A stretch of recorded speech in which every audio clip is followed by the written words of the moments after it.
Ladies and gentlemen, you are watching yet another episode of Lima Shenanigans of 1977. It's Wednesday, and you know what that means. It's time for the report from AEW Dynamite. And here's the man that has always been Dynamite, more Dynamite than J.J. Evans himself, Mr. Eric M. Lima.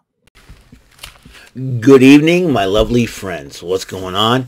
Yes, you are watching yet another episode of my show, as it's been announced.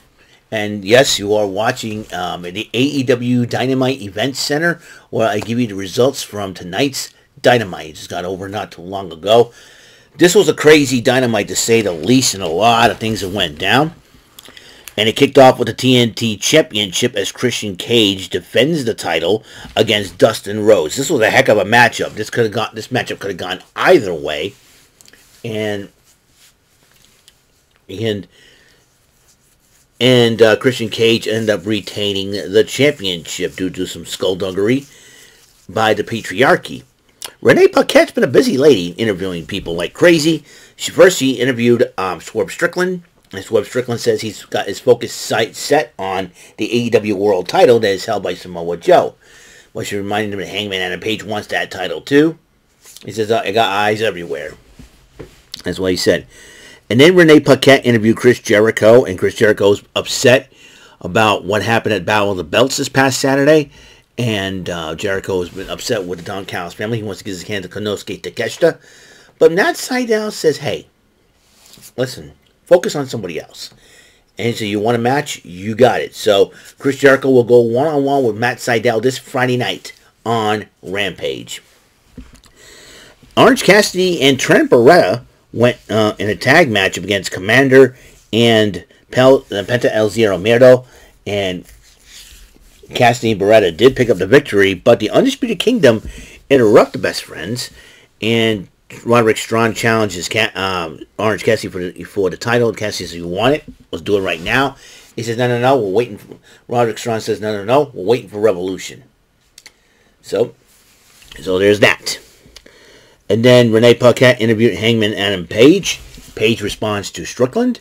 And also, he does mention he also wants the championship. Meanwhile, in the Charleston crowd, South Carolina, Mark Briscoe came out. And as you know, 1 year ago today, unfortunately, Ring of Honor Wrestling, actually all of wrestling, lost a tag team legend. Jay Briscoe died in a car accident I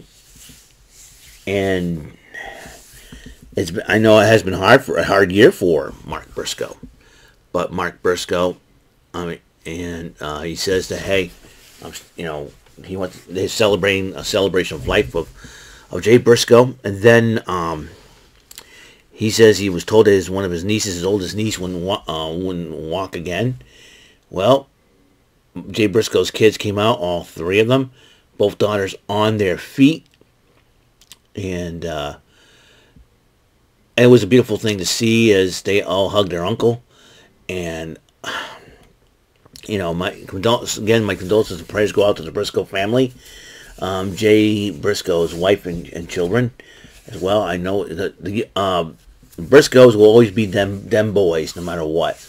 I know Mark Briscoe does not want to be part of the tag team. I know part of any tag team except for him and his brother, I guess. And I got to tell you, but Mark's got a lot of friends in the wrestling that do support him wholeheartedly. And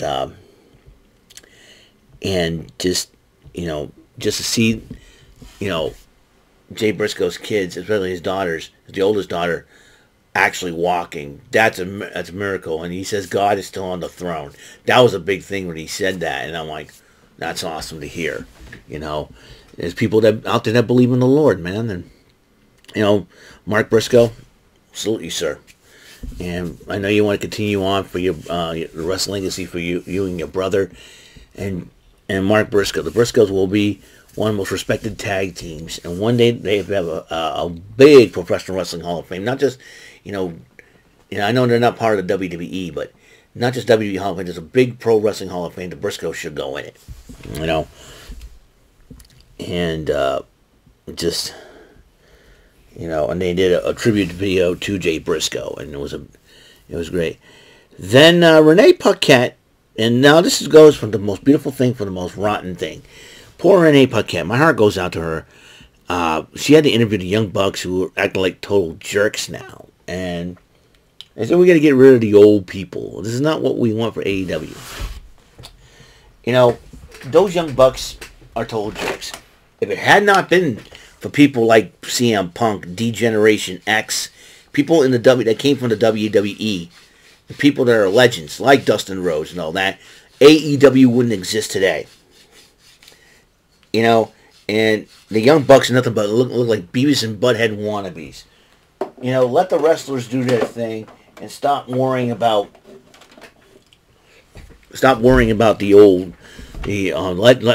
wrestling legends. And you want to make an example out of Sting? Let me tell you something. Sting just wants. It was Sting's choice to retire, not yours, Young Bucks. Remember that. And I'll tell you one thing. If Sting and Darby Allin do accept your challenge for Revolution, I hope they beat the snot out of you. Or beat some respect into you. Bunch of jerks.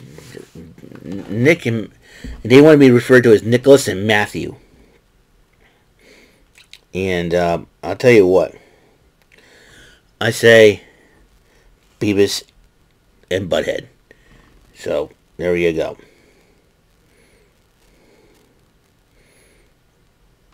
And,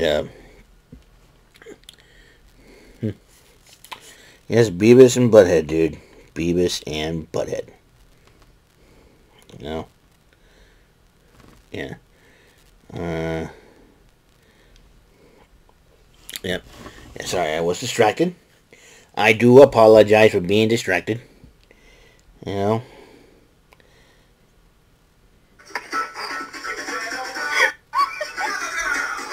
Okay. Anyways, excuse me. So, yeah, Young Bucks, a.k.a. Beavis and Butthead.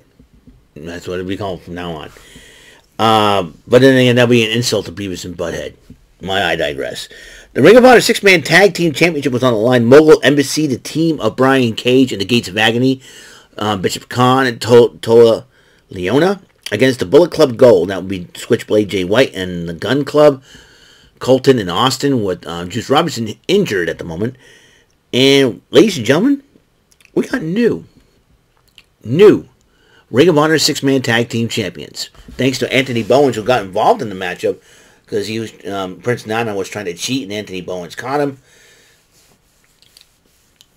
Bullet Club Gold ended up winning the Ring of Honor 6-Man Tag Team Championship. Will they join forces with the Acclaimed against the Undisputed Kingdom? If that's the case, Adam Cole, you made a big mistake, my friend. You may have 2 broken ankles by the time they're done. But speaking of Adam Cole, him and Wardlow got a promo about taking over and trying to get the AEW World Title. And Wardlow says, "How do you feel about that, Wardlow?" Boom, he says. So, but then one of my all-time favorite AEW women's wrestler, Timeless Toni Storm, joined on commentary. I enjoy Timeless Toni Storm. She's hilarious. And for the women's action, as Deonna Purrazzo makes her Dynamite debut against Anna Jay. And the funny part about it is, Timeless Toni Storm, Ian Riccaboni. I know the man is married, and I feel for Ian for that point. Imagine if your wife's at home watching you, and you see this crazy Australian blonde who looks like Marilyn Monroe flirting with you, and mistaking you for Tony Schiavone. That was the most hilarious thing. And he says, "I'm blushing." I'm like, and it's the funniest thing in the world. She's stroking his hair. I'm like, what in the world? Is Ian Riccaboni's wife watching this? She'll probably got a kick out of it. Hilarious. She'll probably would roast him. He said, "Yeah, Tony Storm really likes you." And he said, "Call you Tony Schiavone." It was hilarious. Mr. Schiavone, as she prefers him. And that's Ian Riccaboni.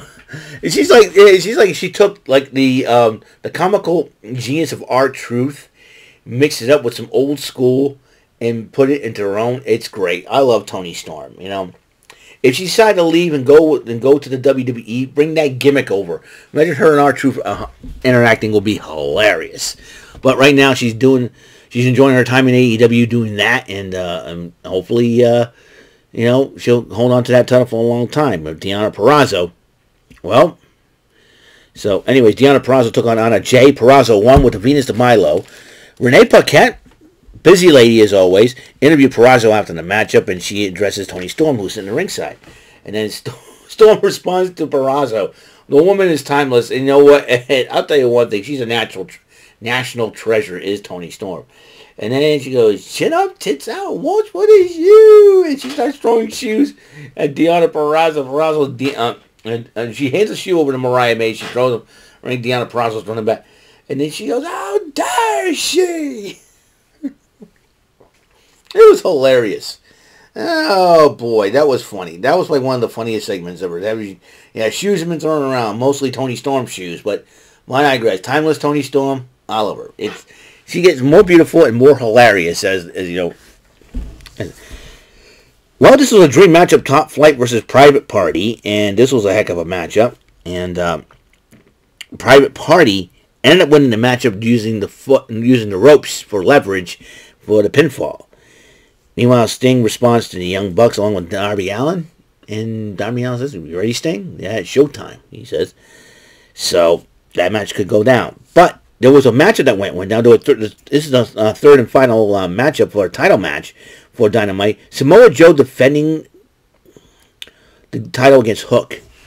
Guys, this matchup is a must-see, because this was one of the best matches, the biggest challenges Hook had ever had. I mean, Hook gave it all he's got, but in the end, Samoa Joe ended up winning that match and giving Hook his second loss in his AEW career. His second loss.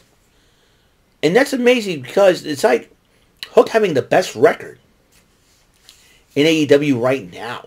That's how good Hook is. I mean, Hook gave it all he's got. Even Taz, who was his father, had to take the headset off because and I can feel for Taz, because he felt like he's a father. He doesn't want anything say anything biased, and I can understand he's trying to be a professional, but also he's a father of that young man, Hook, and just Hook gave it all he's got.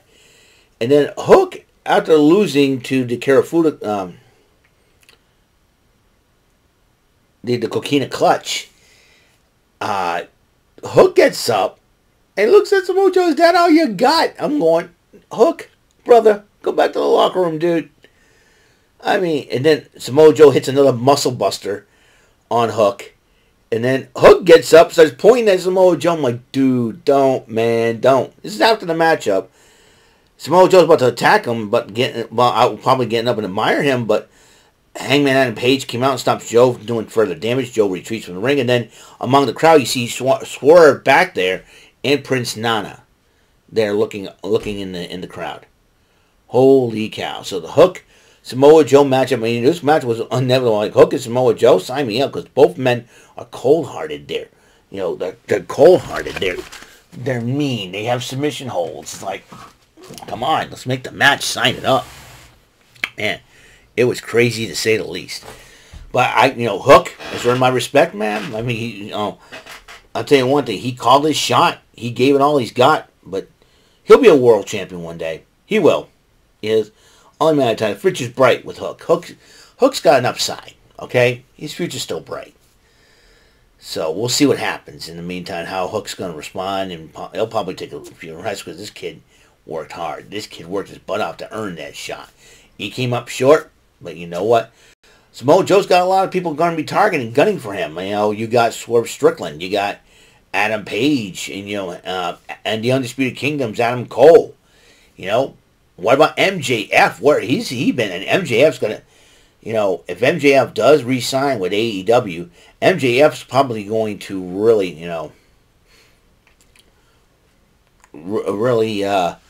going to have some targets on it. He's going after. He'll probably go after Adam Cole. He'll probably go after Samoa Joe. We shall see. But MJF's probably taking some much needed time off, deserved to relax, and also he's dating Alicia Toot, which is really or a tout. So that's really something. So, but what if MJF does not sign with AEW and comes in as a surprise entrant for the Royal Rumble? Interesting situations. The WWE's the Renaissance era. That's a good way to put it. It's like a wrestling renaissance over there. It's nuts. It's insane. So, yeah. So that's all the time we have on episode 1149 of Eric Lima Shenanigans of 1977. So what do we got on the docket for tomorrow? We got the 71st edition of Pressure Luck, where I'll defend my title in the ABC version, and we have TNA Event Center, and we have also Rant and Rave tomorrow night, and also the Bullseye Bonus Island on Friday. So I heard there's gonna be a little bit of snow on Friday, but I don't know if I'm going to stay beyond 10 o'clock or listen, I the last couple of snowstorms, and we only had 1 to 3 inches, and I was fortunate enough to get out like 15 to half an hour after my usual time at 10 o'clock. So I may be fortunate again on Friday. Who knows? It's been pretty good so far. So at least we're getting a little bit of snow after we had a little drought for a couple of years, maybe. So we shall see. We didn't have any significant snow, but we like enough to like more like nuisance snow. So we'll see what happens there. We'll see what happens, because also my vacation is set. I'm taking March the 10th to the 16th off. I will return to work on the following Monday, the 18th of March, and I have jury duty on Tuesday. So if I don't get picked, expect this to be a whole thing, a whole vacation worth of videos and all that good stuff. So I'll probably do my Trebek Tuesday earlier on a Monday and then schedule it. That way you guys won't miss a thing. And I've always tried to stay on top of things. That's how I am. So, but that's in March. But right now we got to worry about January. Focus one day at a time, 1 week at a time. So I'm kind of looking forward to this. And also, a week from this Saturday is the Royal Rumble. So I'm kind of looking forward to seeing what the heck is happening here. So we'll see. We shall see. So that's all the time we have on the show. Episode 1149 of the show, AEW Event Center for the 17th of January, 2024. And 3 title matches. What a deal. What a deal. And seeing the lovely, timeless Toni Storm, even a better deal. So, I will see you guys later. You guys have a wonderful, wonderful day. And until next episode comes rolling around, Mr. Announcer, take us home. That is all for today's episode. This is your announcer speaking for Eric Lima Shenanigans of 1977. A Big Beefy E, door for Bob Saget Productions, and in association with a Raven Bofa Telepictures and Distribution. Thank you for watching today's episode. Tune in next time for another episode of Eric Lima Shenanigans of 1977. Goodbye for now.